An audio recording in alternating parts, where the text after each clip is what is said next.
Hello et bienvenue sur Let's Make Waves, le podcast où on parle de business en ligne, de mindset et de liberté, mais pas celle du week-end ou des vacances, celle que tu vis au quotidien, dans ton temps, dans tes choix et dans ton énergie.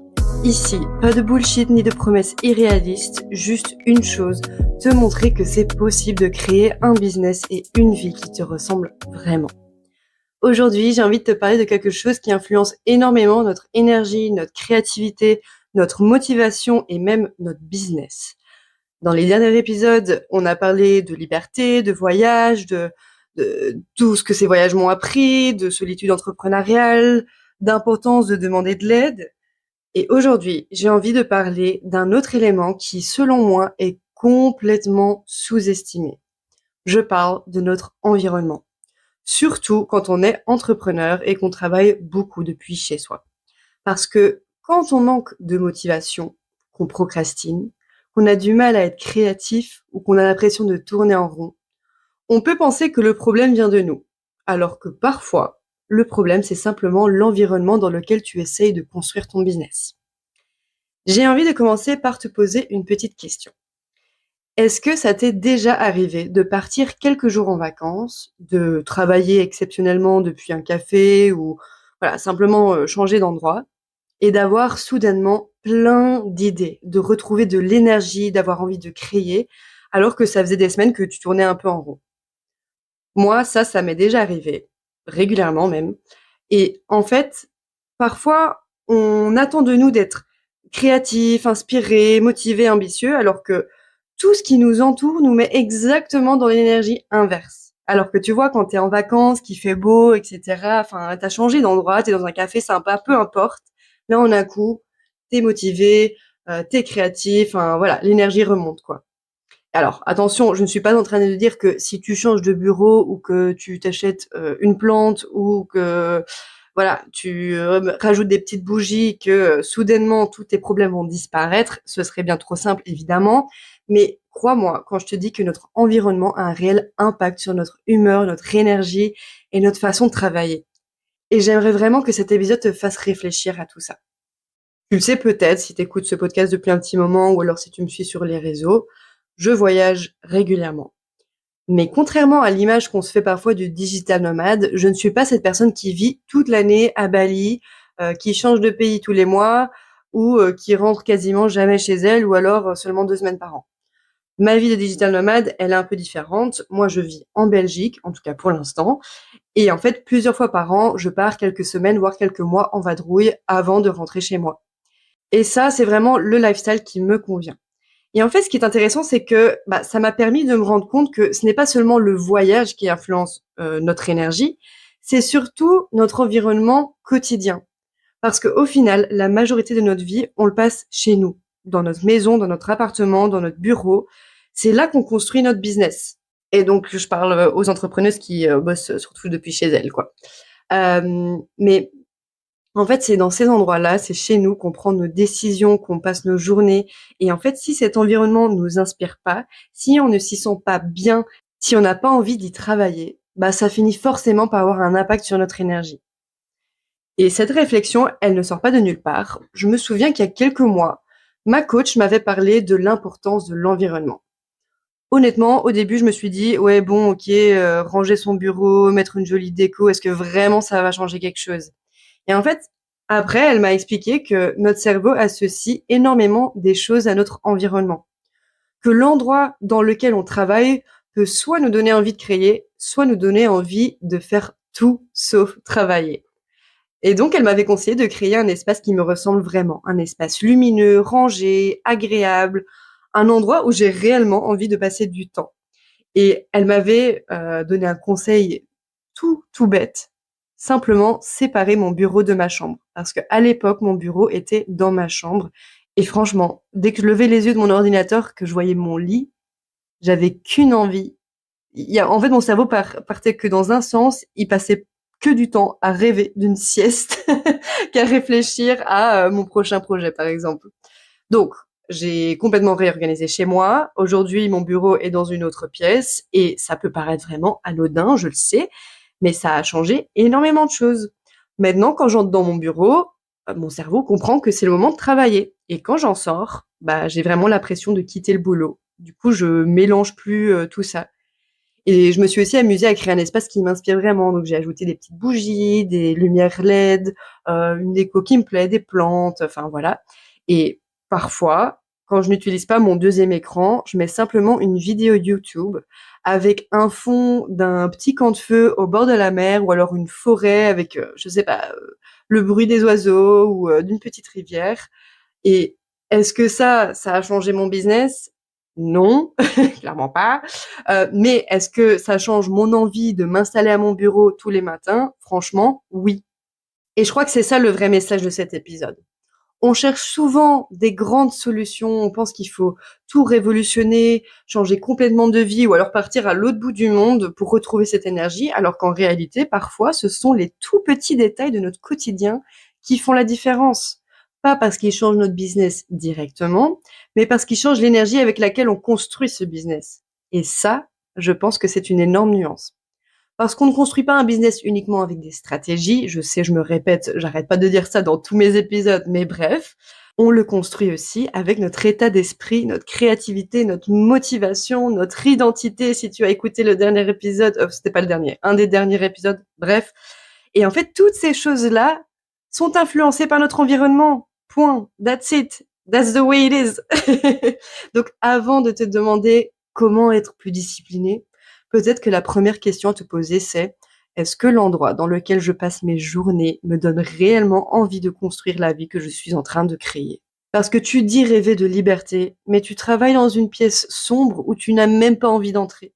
Tu veux construire un business épanouissant, mais ton bureau est rempli de bazar qui te stresse. Tu veux devenir une entrepreneuse confiante, mais ton environnement ne te rappelle jamais pourquoi tu fais tout ça. Est-ce que tu vois où je veux en venir? Il y a aussi un autre truc que j'ai remarqué au fil des années. J'adore aller travailler dans des cafés. Et pourtant, contrairement à ce que beaucoup pourraient penser, ce n'est pas parce que j'y suis plus productive. Au contraire même. Si j'ai besoin d'écrire un épisode de podcast comme celui-ci, de réfléchir à une stratégie ou de faire une tâche qui me demande beaucoup de concentration, je préfère largement être chez moi. Parce que chez moi, c'est calme. Chez moi, je suis vraiment dans ma petite bulle, alors que dans un café, il y a du bruit, il y a du mouvement, les gens parlent, bref, t'es vite distraite en fait. Donc, je ne vais certainement pas te dire que travailler dans un café est la solution à tous tes problèmes. Mais alors, pourquoi est-ce que j'aime autant le faire? En fait, je me suis rendu compte que ce n'était pas tellement une question de productivité, c'est une question de ressenti. Quand je prends mon ordinateur et que je vais travailler dans un petit café, ça me reconnecte à quelque chose de plus grand. Ça me rappelle pourquoi j'ai créé ce business. Ça me rappelle que j'ai construit une activité qui me permet de travailler depuis où je veux. Et je trouve qu'on oublie très vite ça. Des fois, on est tellement concentré sur ce qu'on n'a pas encore, ou alors sur le prochain objectif, le prochain client, le prochain palier de chiffre d'affaires, qu'on oublie parfois de regarder tout ce qu'on a déjà construit. Aller travailler dans un café, pour moi, ce n'est pas juste changer de décor. C'est comme un petit rappel. Une façon de me dire: regarde le chemin que tu as déjà parcouru. Il y a quelques années, j'étais coincée dans mon CDI à bosser dans le même bureau déprimant tous les jours. Aujourd'hui, je suis libre de choisir d'où je bosse. Et honnêtement, ça me fait énormément du bien de réaliser ça. En fait, ça me permet de me remettre dans une énergie de gratitude plutôt que dans une énergie où je cours constamment après le prochain objectif. Et vraiment, bouger de bureau et donc aller travailler dans un petit café, par exemple, c'est ça que ça me procure. Et puis il y a aussi un autre avantage auquel je ne m'attendais pas d'ailleurs. Je procrastine beaucoup moins quand je bosse autre part. Parce que chez moi, il y a toujours quelque chose qui peut détourner mon attention. Mes chiens qui viennent chercher un câlin, quelqu'un qui vient dans ma chambre, dans mon bureau pour me poser une question, le lave-vaisselle à vider, mon canapé qui me fait de l'œil, alors que dans un café, il n'y a finalement pas grand-chose d'autre à faire que travailler. Bon, sauf boire un petit café, manger un petit truc, c'est pas ça, mais voilà, sinon tu bosses quoi. Donc même si je suis parfois un peu moins concentrée à cause du bruit, bah je suis aussi beaucoup moins distraite par toutes les petites tentations du quotidien. Et ça me fait du bien d'avoir cet équilibre entre des journées très concentrées chez moi et d'autres journées où je change complètement d'environnement. Du coup voilà, j'aime bien alterner d'environnement. Parce que pour moi, il n'existe pas d'environnement parfait. Il n'y a pas le bureau idéal, le cowork idéal, le café parfait, le pays parfait. Je crois simplement qu'il faut trouver les environnements qui te correspondent. Et comme je viens de dire, pour moi, le mieux, c'est d'alterner tout ça. J'adore travailler chez moi. Mais si je reste enfermée chez moi pendant 2 semaines sans jamais bouger, je commence à me sentir seule, je perds un peu en motivation et je me sens déconnectée. À l'inverse, si je passe tous les jours dans un café ou dans un cowork, au bout d'un moment, j'ai juste envie de retrouver mon petit bureau, mon calme et mes habitudes. Je crois que ce qui me nourrit, c'est pas un endroit précis, c'est le fait de varier, tout simplement. Par contre, je ne veux surtout pas te dire: «Fais comme moi», parce que ton environnement idéal ne ressemblera peut-être pas au mien. Peut-être que toi, tu adores travailler tous les jours dans le même bureau. Peut-être que toi, tu détestes travailler dans des cafés. Peut-être que tu rêves d'un cowork rempli d'entrepreneurs. En fait, il y a pas de bonne réponse.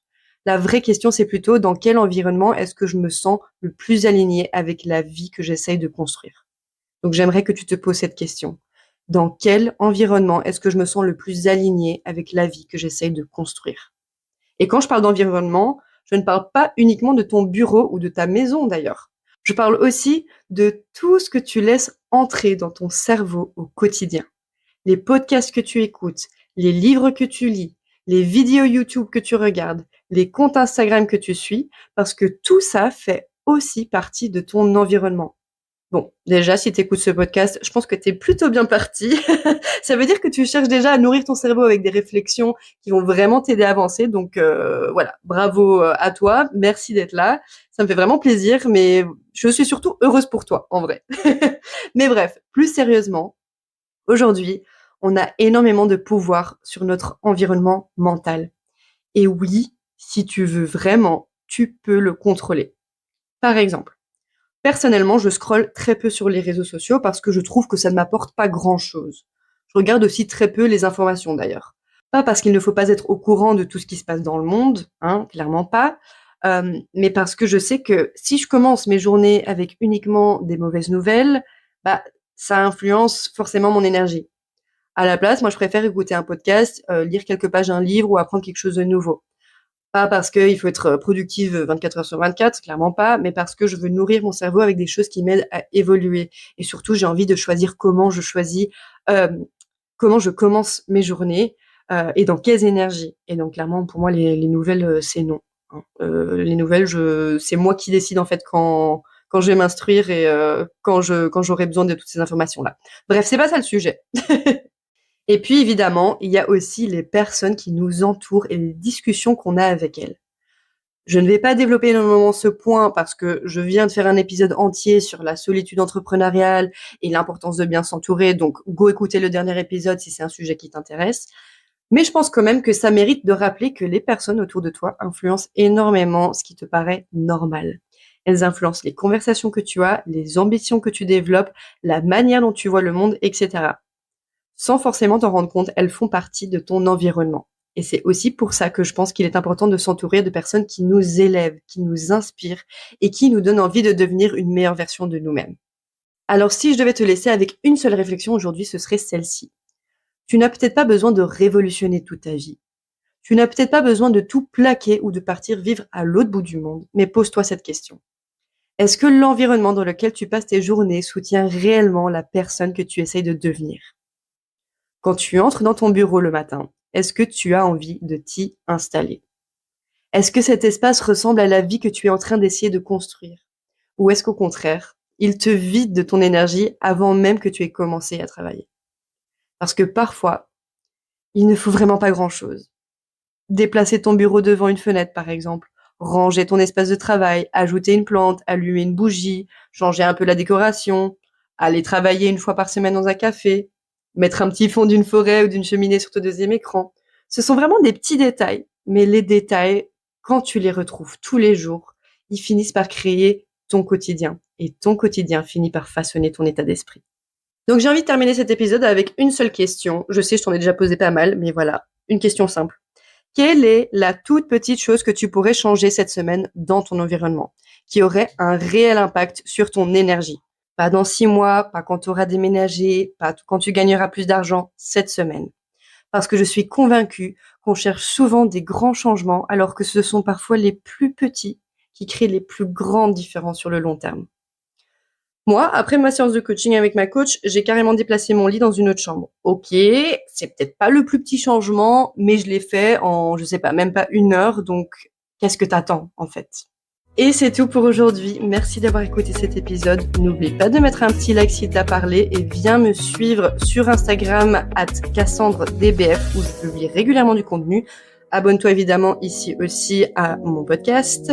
Et sinon, je te retrouve très vite pour un nouvel épisode de Let's Make Waves. Allez, bisous!